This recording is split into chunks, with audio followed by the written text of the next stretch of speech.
I'm Shalini Jha. Once again मैं आपके पास आ गई हूँ बढ़िया बढ़िया मैसेज, इंफॉर्मेशन और अपने धर्म से संबंधित अच्छी अच्छी जानकारी को लेकर। पर गाइज, आज का जो हमारा ये प्रोग्राम है, ये हमारा जो मैसेज जाएगा आपको, ये इंटरटेनिंग कम होगा और थोड़ा आपके सेंटिमेंट को टच करेगा, आपको थोड़ा सेंटिमेंटल करेगा। आपने वो कहावत सुनी है ना, संगत से गुण होत है, संगत से गुण जात। आज इसी दोहे को या इसी पद को या इसको लोकोक्ति को मैं प्रमाणित करने के लिए अपने बहुत ही महान एक पात्र को लेकर आऊंगी। ये जो पात्र था अपने समय का बहुत ही महान योद्धा था और इस पात्र का संबंध मेरे से भी रहा है, क्योंकि ये जिस जगह का था वो मेरी जन्मभूमि थी। और ये पात्र अगर मैं बता दूं तो आप पहले ही समझ जाओगे कि ये जो पात्र है एक्चुअली वो है कौन।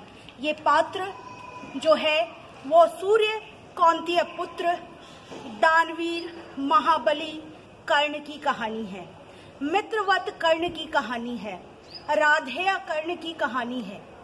आज मैं उस कर्ण को रिप्रेजेंट ऐसे करूंगी कि आपको पता चल जाएगा कि संगति से इंसान किस रास्ते को जाता है और जाते जाते बहुत आगे चला जाता है।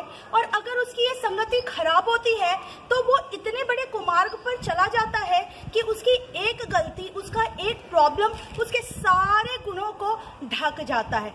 ऐसे तो आप लोग सभी जानते हैं कि कुंती पुत्र कर्ण अपने शादी से पहले अपनी माता के गर्भ में आ गए थे और कुंती ने उसको लज्जावश गंगा में प्रवाहित कर दिया था, जो कि अधिरथ नाम के एक सारथी ने उसको उठाया और उसका पालन पोषण किया।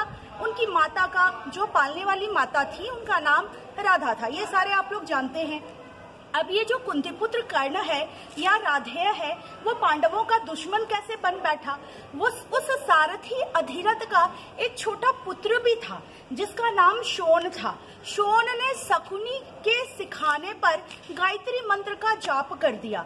जैसा कि आप सभी जानते हैं कि अधिरथ जो था सूत था और सूत को गायत्री मंत्र बोलना, उच्चारण करना उस समय बिल्कुल मना था, निषेध था, और आज तो सभी करते हैं। तो इस उच्चारण के कारण क्या हुआ था कि युधिष्ठिर जो धर्म के माने जाते हैं प्रतीक, उन्होंने उसके मुख में, शोण के मुख में खौलता हुआ सोना डाल दिया था। और इस दुख का बदला लेने के लिए कर्ण जो थे वो हमेशा पांडवों के दुश्मन हो गए। अब आपको मैं बताऊंगी कि संगति से कैसे असर पड़ता है। ये तो आप लोग सभी जानते हैं कि कर्ण, पहले मैं बताऊं, कर्ण जो है वो अंग प्रदेश के राजा थे। वो अंग प्रदेश के राजा थे और अंग प्रदेश की एक नगरी थी चंपा नगरी, उसके वो राजा थे। और वो अंग प्रदेश आज भागलपुर के नाम से जाना जाता है, जो मेरा जन्म स्थल है। ठीक है, जरासंध को हराने के बाद कर्ण को वहां का राजा बना दिया गया। अब आप ध्यान से सुनेंगे। सर्वप्रथम कर्ण शिक्षा प्राप्त करने के लिए द्रोणाचार्य के पास गया। द्रोणाचार्य ने कहा कि मैं तो शिक्षा उसी को दूंगा जो क्षत्रिय होगा। अब वो बेचारे हार के कहाँ जाएंगे, तो वो परशुराम जी महाराज के पास गए। परशुराम महाराज जी का कहना था मैं शिक्षा उनको दूंगा जो ब्राह्मण होंगे। अब ये बेचारा कर्ण तो बहुत परेशान हो गया। कर्ण ने कहा कि हाँ चलो मैं ब्राह्मण ही हूँ, और ब्राह्मण बनके उससे शिक्षा ग्रहण कर लिया और सारे ज्ञान को प्राप्त कर लिया। और उसके बाद आपको एक स्टोरी मालूम होगी कि वो लोग जंगल में परशुराम और वो घूम रहे थे, तो परशुराम जी को निद्रा आई, तो कर्ण के जंघा पे सिर रख के सो गए और एक कीड़े ने कर्ण को काटा। तो कर्ण बर्दाश्त करके रह गया। जब परशुराम के कान तक उनकी लहू गई तो वो उठे उस स्पर्श से, तो पूछा कि तुम इतनी बर्दाश्त शक्ति कहाँ से आई? ये तो बर्दाश्त शक्ति एक क्षत्रिय में ही हो सकता है, ब्राह्मण में हो नहीं सकता, ब्राह्मण पुत्र नहीं हो तुम। तो उसने कहा कि मैं सूत पुत्र हूँ।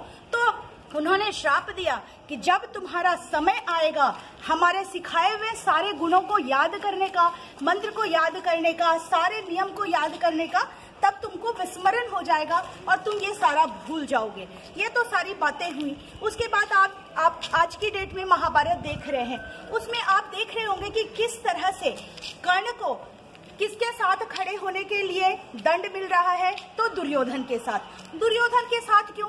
तो दुर्योधन जो था खुद ही महा अधर्मी था, अपने भाइयों का दुश्मन था, भाई विरोधी था, समाज विरोधी था।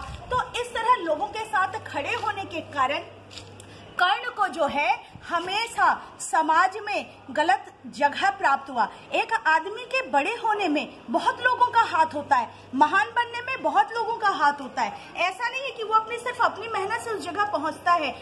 ठीक उसी तरह एक इंसान के गिरने में बहुत लोगों का हाथ होता है, जिसमें कर्ण की निचली स्थिति होने के कारण समाज में इतना बड़ा दानी कर्ण कहलाने के बावजूद उसकी स्थिति बहुत खराब थी। इसके पीछे बहुत बड़ा हाथ दुर्योधन का रहा है। मैं इसका नेक्स्ट पार्ट अपने नेक्स्ट वीडियो में आपको बताती हूँ। फिलहाल के लिए बाय।